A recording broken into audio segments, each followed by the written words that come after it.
પોતાના નાના મોટા અહમને સંતોષવા માટે અને પોતાની નાની મોટી વાતો સાબિત કરવા માટે કે સાચી કરવા માટે ઘણીવાર આપણે ઘણા બધા લોકોને નીચા દેખાડવાનો પ્રયત્ન કરતા હોઈએ છીએ. આ સમાજની અંદર તમે જોજો કે કોઈ મોટો વ્યક્તિ હોય ને હંમેશા પોતાનાથી નાના વ્યક્તિઓને નીચા દેખાડવાનો પ્રયત્ન કરતો હોય. કોઈ મોટા પૈસાદાર વ્યક્તિ હોય ને એની પાસે એના 5-10 નોકરો હશે, પણ 5-10 નોકરોને હંમેશા ધમકાવીને જ રાખતો હશે.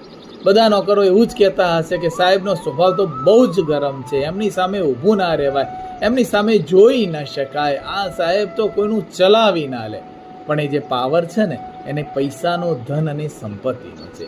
આ જ વ્યક્તિ કોઈ વાર કોઈની સામે 2 હાથ જોડીને ઊભો પણ રહેલો હોઈ શકે છે, પણ જ્યારે ધન સંપત્તિ અને પૈસો આવે છે ને ત્યારે માણસને અભિમાન આવે છે કે હું મારા પૈસાની વગથી બધું જ ખરીદી શકું છું. એકવાર ઈશ્વરને ખરીદીને બતાવો તો જાણીએ કે તમારો પૈસો સાચો છે.